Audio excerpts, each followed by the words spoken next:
What's good, everybody? I used to be a fat guy. I've spoken enough about that.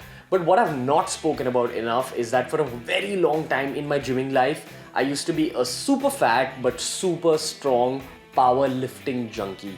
Now, I wasn't an out and out powerlifter, but I did adopt the powerlifting lifestyle and I focused on my three big movements: the deadlift, the squat, and the bench press. Today's video is all about how I went from being that fat powerlifter to being ripped for YouTube. So let's go.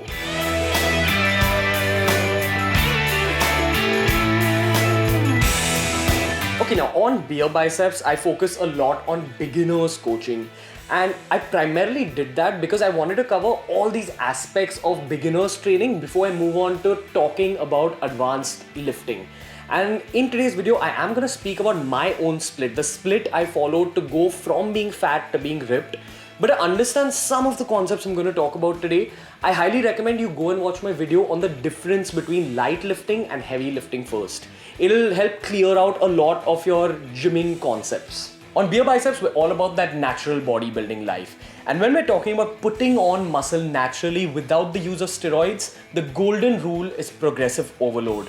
You're only going to put on muscle in the long term if you constantly challenge your body. So progressive overload essentially means that over time, you've got to increase the total weight you're lifting, or you've got to increase the total reps you're doing in every set, or you've just got to increase the total sets you're doing in every workout.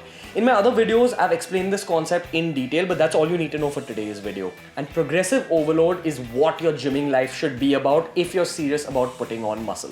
Now, one of the best ways to ensure that your body is undergoing progressive overload and you're getting progress by lifting weights is lifting heavy weights, focusing on your lifts, focusing on your numbers.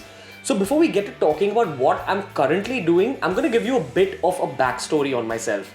I used to train with my strength coach Binny Sridharan, and he got me super into this powerlifting lifestyle. So at the age of 20, he started encouraging me to take up heavy squatting, heavy deadlifting, and heavy bench pressing. And till today, these three movements are what my workouts are centered around.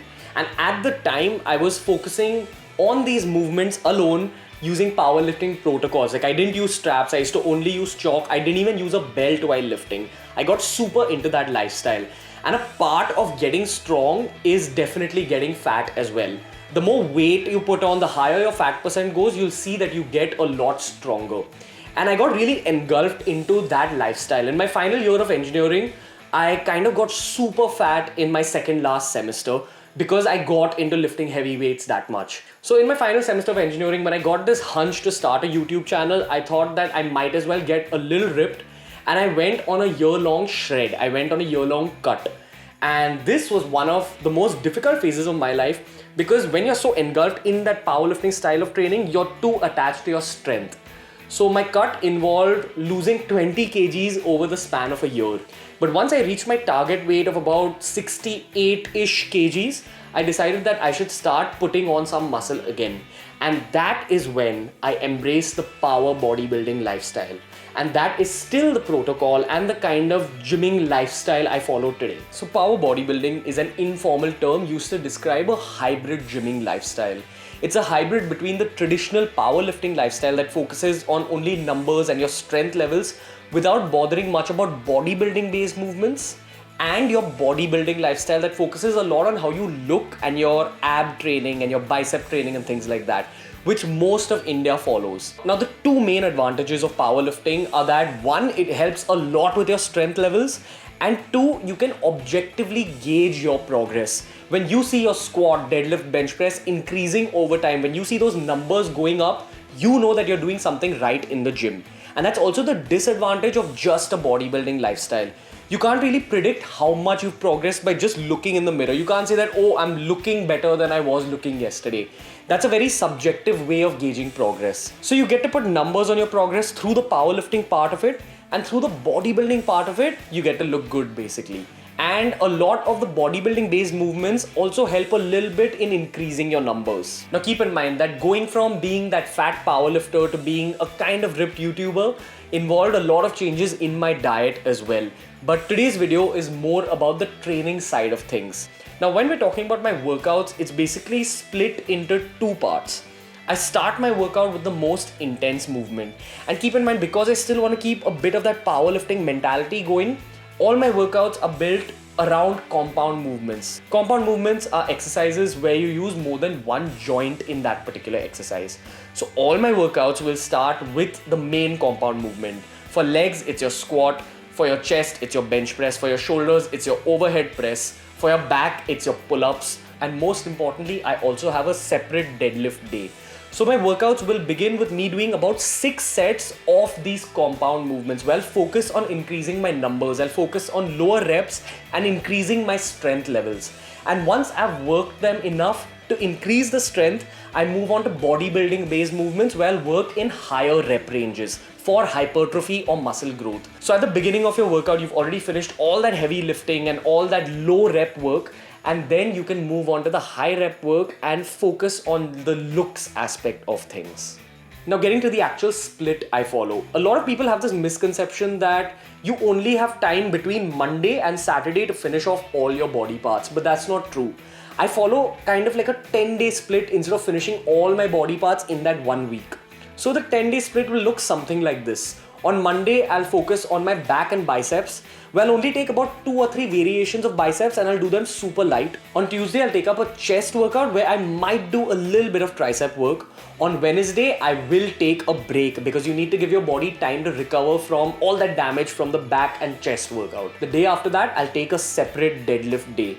I'll get to why I take a separate deadlift day later, but all you need to know for now is that I combine my trap work, my forearm work and my hamstring work with my deadlifts, because those are the muscles that you do end up using a little bit while you're deadlifting. On Friday, I'll take up shoulders with either bicep or tricep depending on what I feel is lagging in that particular week. On Saturday, I'll go and hit legs alone. I'll focus on my quadriceps and I might do a little bit of calf training. On Sunday, I'll either take a break or I'll do cardio.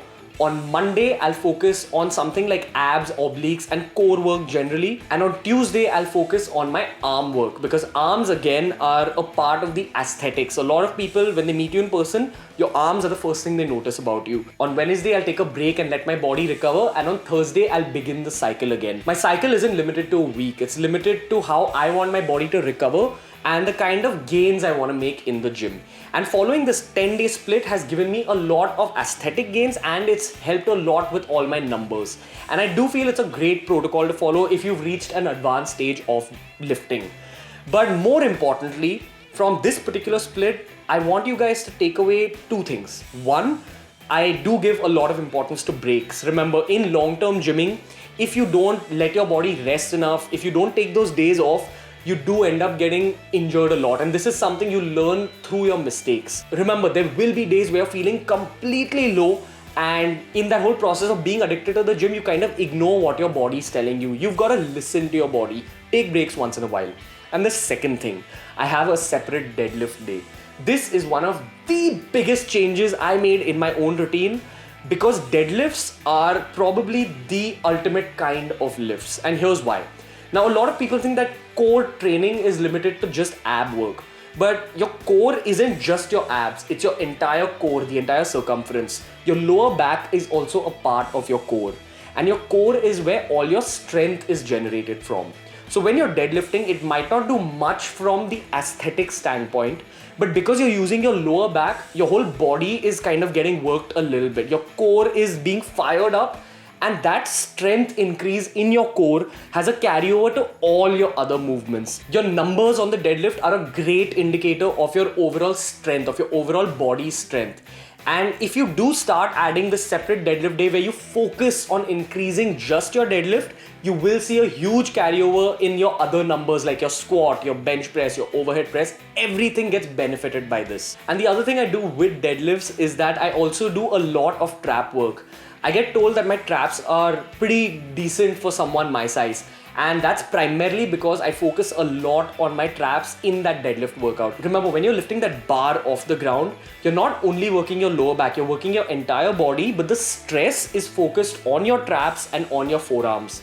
So in that particular workout, if you do just a little bit of trap work and a little bit of forearm work, it does a lot for how your traps and your forearms look because they're already fired up from the deadlift and you're just increasing the overall volume of training for the traps and the forearms. This will have a huge aesthetic carryover, and obviously, as I said earlier, you're getting a lot stronger. So that pretty much covers the protocols and concepts that I follow in my own training split. I didn't go into it in detail in this particular video because I wanted to see if you guys are open to this kind of content. Remember, I've released a lot of beginners content on BeerBiceps, and I do want to release advanced lifting content, but I don't know how open my audience is to it. So let me know. Now keep in mind that on BeerBiceps, all these videos I release are kind of like a progressive learning curve. So if you're someone who's just getting into weight training or is just starting their weight loss journey, the BBSummer program is a great protocol. If you're an intermediate, the Bollywood Bodies program is a great protocol. And as for the advanced lifting programs, keep in mind that you have to figure out and create your own program. I can release a program, but that program will just be a blueprint.